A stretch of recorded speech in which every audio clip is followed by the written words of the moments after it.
Report: Bulls, Dwyane Wade reach agreement on buyout. The Dwyane Wade era is over in Chicago after just one season. The Bulls and Wade have reached an agreement on a contract buyout, the Tribune's Casey Johnson reported Sunday evening. The news comes on the eve of the start of training camp for a rebuilding Bulls team that traded All-Star forward Jimmy Butler on draft night in June. On many occasions, the 35-year-old Wade had expressed a desire to play for a contender at this stage in his career. Wade told the Tribune that it was a dream to play in Chicago and that he respected the Bulls' choice to go in a new direction.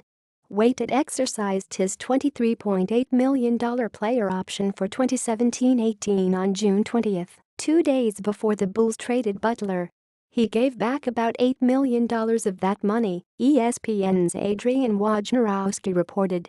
On Thursday, Executive Vice President of Basketball Operations John Paxson hinted that a buyout was coming for Wade.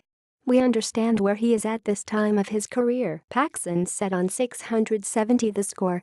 "We're more than willing to work with him. As I said when we had the press conference, to introduce the new players after the draft, we have to always do what's in our best interest. So there has to be something that is mutually agreed upon. It can't be something the player wins because that's what he wants. We have to do what's in our best interest. Like I said, GAR's having dialogue. We want to work with Dwyane because we respect very much. If he doesn't want to be here, then we want to do it, the buyout. But again, the bottom line is always, and it has to be, that we have to do what's in our best interest." The Bulls had many reasons to part ways with Wade. It will open up more playing time for younger Bulls and inevitably lead to more losses as those youngsters go through growing pains in their development. Part of the draw of trading Butler in June wasn't just to net Zach Lavin, Chris Dunn and number 7 overall pick Lauri Markkanen in return, but also to land a high slot in the 2018 draft, which is strong at the top. Keeping Wade around, if he didn't want to be in Chicago, was also inviting potential drama. Last January, when the Bulls were still in win-now mode, Wade and Butler called out their younger teammates for a lack of effort and care. That drew a stern Instagram rebuke from veteran Rajon Rondo, and all three players were fined by management in the aftermath. The Bulls wanted no such troubles again.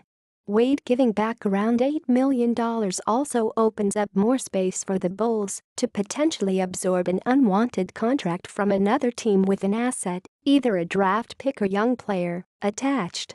With Lavin in the final stages of rehab for a torn ACL that he suffered last February, it remains unclear who will slot into the starting shooting guard spot that Wade filled last season. Paul Zipser, Justin Holiday and Denzel Valentine will, in some combination, most likely fill the two wing slots until Lavin is medically cleared. The Bulls will have 16 players under contract or on two-way deals when they report to training camp Monday. Not one will be older than 29. Wade joined the Bulls in free agency in July 2016 after contract talks stalled with the Heat, for whom he spent his first 13 seasons with. He averaged 18.3 points while playing in 60 games in his lone season in Chicago, which saw the Bulls grab the 8th seed and lose to the Celtics in 6 games in the first round of the playoffs after stunningly grabbing a 2-0 series lead on the road. A three-time champion in Miami, Wade will now have the option to choose his next destination and chase another championship. Speculation has long swirled that he'd like to rejoin good friend LeBron James, so the Cavaliers are likely to be among his suitors. Heat president Pat Riley also recently expressed his respect for Wade, hinting that Miami would be open to him returning.